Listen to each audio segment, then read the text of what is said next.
need, we will hear a reading from the Holy Gospel according to Mark. Glory to you, Lord. Jesus told them, at the beginning of creation, God made them male and female. For this reason, a man shall leave his father and mother, and the two shall become as one. They are no longer two, but one flesh. Therefore, let no one separate what God has joined. Gospel of the Lord. Praise to you, Lord Jesus Christ. You may see it.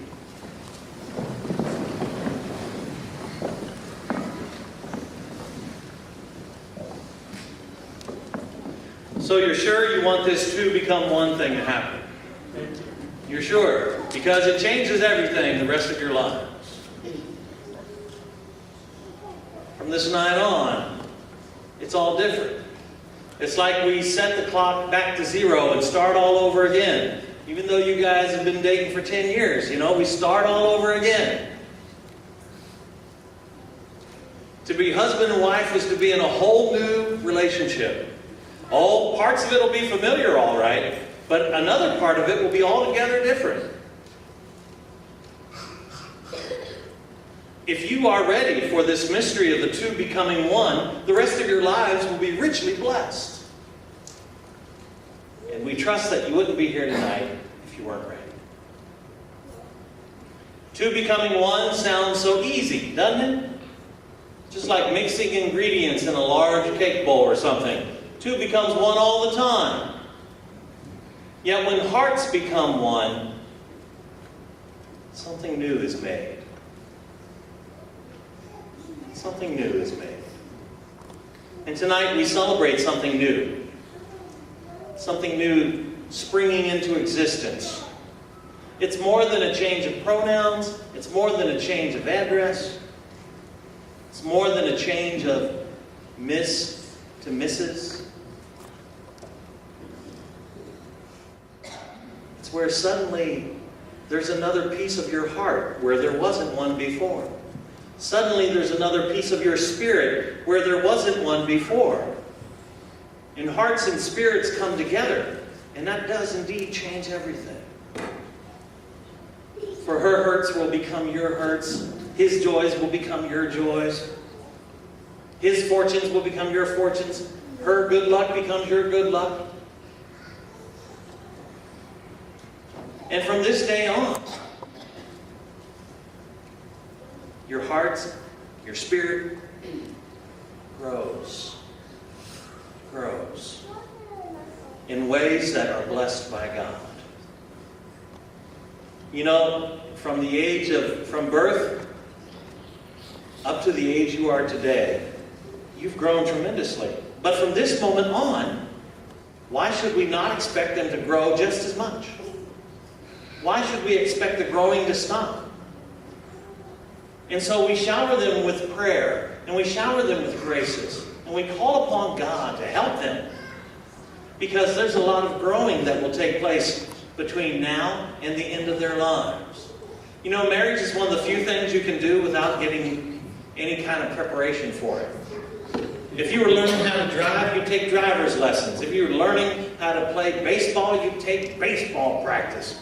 But to get married, you just show up, you put your money down for a license, and you get married. This isn't even like an apprenticeship to become an electrician, is it? No, you just jump in there. You don't get a chance to co-op at marriage. All of a sudden, you go to the altar and you're married. Ready or not. But your family and friends are here tonight to cheer you on. And in those parts of your lives where you may not be ready, they are here to say, we lift you up. And in those parts of your lives where you might stumble in the years to come, they want to say, I'll be there to help you get your footing again. Because that's what it takes. It takes much more than two people. Much more. So please, your gifts are appreciated, but what they need even more are your prayers and your love. Because whether they make it or not as a couple doesn't entirely depend on them. It depends also on our prayers. So tonight, at the very beginning, we surround them with prayer. We ask God to walk with them every single day for the rest of their lives. To walk with them and be a part of their marriage. Because that's the only way two becomes one. In the amazing chemistry of God's sacrament. Only with grace the two become one. And it's His grace we call upon tonight.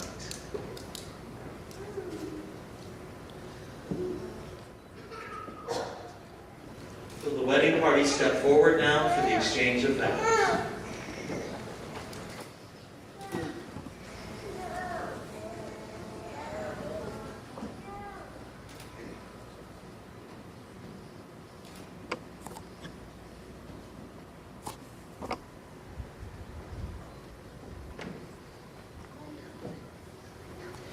My dear friends, you've come together in this church so that the Lord may seal and strengthen your love in the presence of the church's minister and in front of your family and your friends. Christ abundantly blesses this love. Already He has consecrated you in baptism. Now He enriches and strengthens you by a special sacrament so that you may assume the duties and privileges of marriage in mutual and lasting fidelity. And so, in the presence of the church, I ask you to state your intentions. Zeb and Courtney, have you come here freely and without reservation to give yourselves to each other in marriage? We have. Will you love and honor each other as man and wife for the rest of your lives? We will. And will you accept children lovingly from God and bring them up according to the law of Christ and His church? We will. Since it is your intention to enter into marriage, I invite you now to join your hands and declare your consent before God and the church. I, Zeb, take you, Courtney, to be my wife. I, Zeb, take you, Courtney, to be my wife. I promise to be true to you I promise to be true to you in good times and in bad, in good times and in bad, in sickness and in health. in sickness and in health. I will love you and honor you all the days of my life. I will love you and honor you all the days of my life. I, Courtney, take you, Zeb, to be my husband. I, Courtney, take you, Zeb, to be my husband. I promise to be true to you I promise to be true to you in good times and in bad, in good times and in in bad, sickness and in health. in sickness and in health. I will love you and honor you all the days of my life. I will love you and honor you all the days of my life. You have declared your consent before the church.